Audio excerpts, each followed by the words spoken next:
Bonjour à tous, salut Tony. Salut Max, on est de retour pour une recette sucrée aujourd'hui. Ah, une recette typiquement provençale et qui tombe à pic avec les fêtes de Noël, c'est la fameuse pompe à huile. À huile d'olive, à l'huile d'olive. Je croyais que tu allais me dire pompe à fric. Moi je suis venu pour ça moi.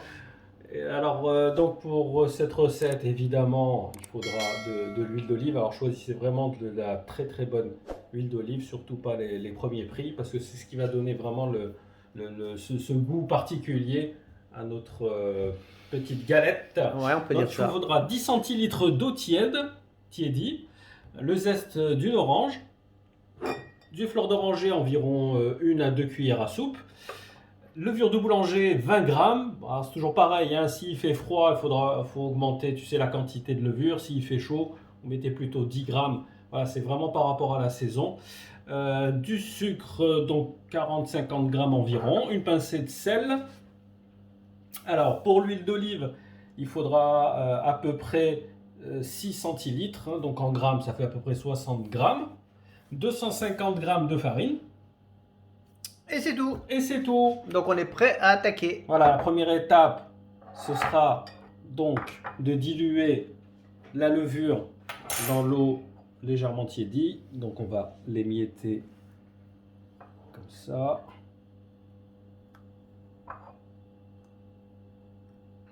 Tu sais que c'est la recette qui fait partie des 12 desserts de Noël.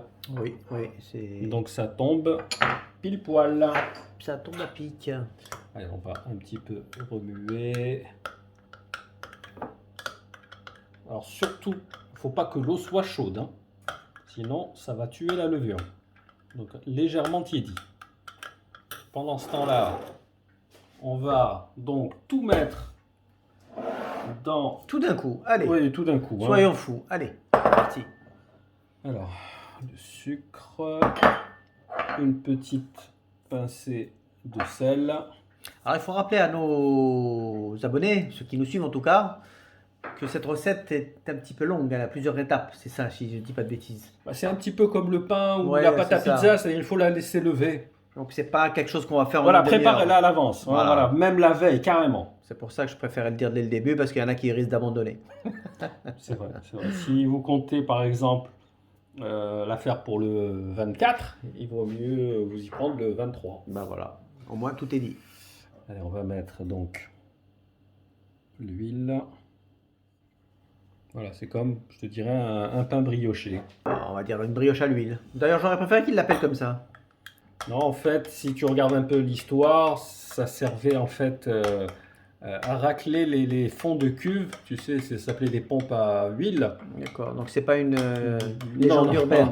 C'est pas une légende urbaine. C'est pas pour pomper l'huile, hein. C'est ce que je pensais. Moi. Allez, écoute, notre levure, elle est bien diluée. Je croyais que tu allais faire l'inverse, tu allais verser le... Non, t'abuses là. T'exagères, hein. Voilà, maintenant on va tout simplement pétrir pendant quelques minutes jusqu'à ce que mélange. Donc c'est le robot là. C'est le robot. C'est le robot, comme je t'ai dit, c'est un petit peu comme une pâte à pain. Tu sais, il faut la pétrir un petit peu pour que le mélange Oui, c'est vrai. soit homogène. On parle de pain là.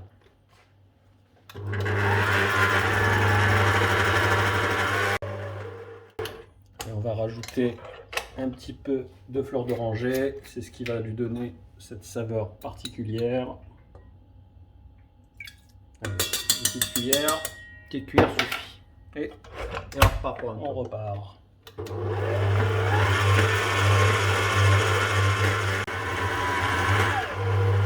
Voilà, donc après 5 minutes de pétrissage. C'est bon là. Bah, écoute, elle a une bonne consistance, mais tu sais qu'on va la laisser lever. Donc il faut en fait qu'elle double. Ah oui, carrément. Qu'elle double de volume. D'accord. Donc voilà, laissez-la dans un endroit un petit peu chaud, tu sais, pas loin d'un radiateur. Parce que s'il fait trop frais, elle va vraiment mettre du temps à lever, hein. Donc pas loin d'une source chaude. On va la recouvrir tout simplement avec un linge. Et pendant qu'elle se repose, on va se reposer nous aussi. Oui, là, On fait d'une pierre deux coups. tu as 2 heures pour te reposer là, hein. Allez, on se retrouve dans, bah écoute, 2h, 2h30, on verra. À tout à l'heure. Il faut qu'elle double, tout simplement. Ok. Et voilà, après 2h30, on a notre pâte qui a levé. Écoute, écoute bien le bruit. Un bruit de ballonnement, ça, C'est le bruit de mon ventre. quand tu es ballonné. Exactement. Là, on voit bien, tu vois que la pâte a levé. Donc, ce qu'on va faire, Soyez large au niveau du temps. là, c'est un peu comme la pâte à brioche, c'est-à-dire du moment qu'il y a une matière grasse et qu'il y a du sucre, forcément, elle va lever beaucoup moins vite qu'une pâte à pizza. Plus lentement. Donc, Plus lentement. Donc voilà, prenez votre temps. Vous pouvez même la laisser par exemple la veille nuit, au réfrigérateur. Ouais. Voilà, bien sûr bien l'envelopper. Aucun problème. Donc là, ce qu'on va faire, on va l'étaler. On va un peu fariner notre plan de travail. On va faire un petit pain rond.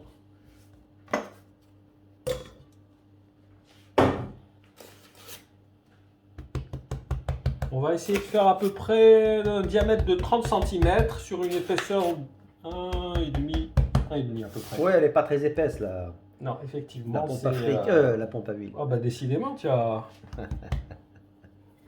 Je suis plus frite que huile, moi. C'est ce que je suis en train de faire.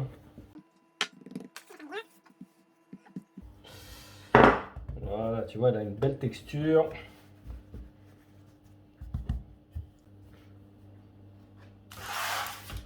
Voilà, vous mettez ça sur une plaque une plaque de cuisson. Hop, on va un peu la remettre bien ronde.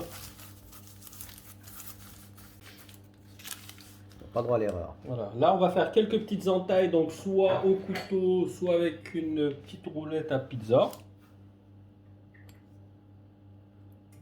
Ah ouais, c'est des vraies entailles, c'est pas juste. Non, mais c'est ce qui va faire une. Tu vas voir, ça va être très joli. Alors on écarte légèrement les entailles. Ouais, parce qu'on peut en fait, on peut la faire ovale, on peut la faire ronde. C'est vrai que ovale, ça rappelle un petit peu la fougasse. T'aimes bien toi la fougasse, hein? Ah, j'adore. Voilà, ça rappelle un peu la fougasse. Parce qu'elle va encore gonfler là. On va la laisser encore une petite heure. Et quand est-ce qu'on la mange? Quand ça sera prêt. C'est mon moment favori. Bah, ça, je m'en doute. Hein. Déguster. Moi, je suis là d'ailleurs pour ça. Hein. Bah, pour filmer un petit peu. Non, parce que je suis pas payé pour ça. Moi. Voilà, tu vois. Donc là, on a nos entailles qui sont prêtes. En fait, tu sais, les entailles, c'est surtout pour qu'elle ait un joli gonflement. Et aussi parce que la tradition veut que la pompe à huile, en fait, on ne la coupe pas avec un couteau, tu sais, une fois cuite. Non, je savais pas. Et oui, ça se coupe à la main, à l'ancienne. D'accord. Donc c'est pour ça qu'en fait, on fait des entailles, ça fait presque des parts pré-découpées. Ça prépare, ouais. Voilà, on va la laisser encore une petite heure avec un linge humide par-dessus. On va la laisser lever encore un petit peu. Allez, je vais aller dormir un peu. Et voilà, donc au bout d'une heure, on voit bien qu'elle a Légèrement gonflé. levé. Donc on a préchauffé notre four à 200 degrés pendant 10 minutes. On va l'enfourner entre 15 et 20 minutes en surveillant la cuisson. Et on se retrouve juste après, pour le final. Pour le final. À tout de suite pour la suite.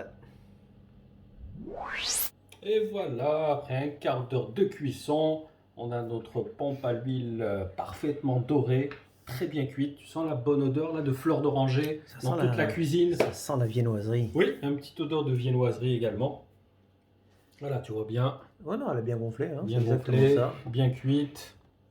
Je reconnais Allez, on va... Je reconnais celle du boulanger. Sauf que celle du boulanger, elle est pâle, elle n'est pas, Oui, pas c'est appétissante. C'est vrai, c'est vrai. Elle Là, est au moins, vraiment- elle m'a l'air. Oui, non, rien à voir. Hein. Hop, regarde. Non, non, On a une belle juste ce texture. qu'il faut. Bon, j'imagine que tu veux goûter.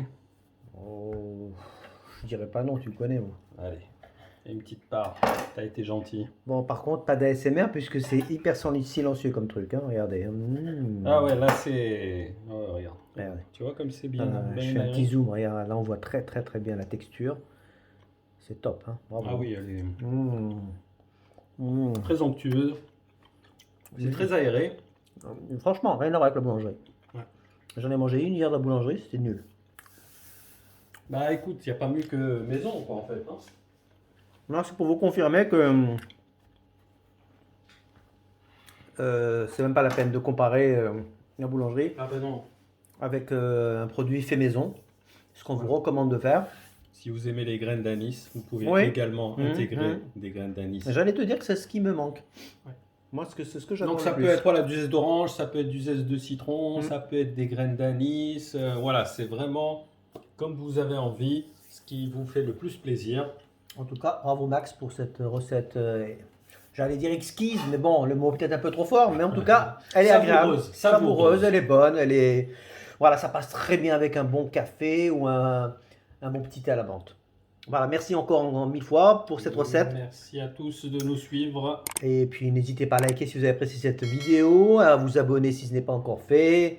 Et on vous dit à très vite pour une recette Salut, salée. à très bientôt. Et à plus, ciao.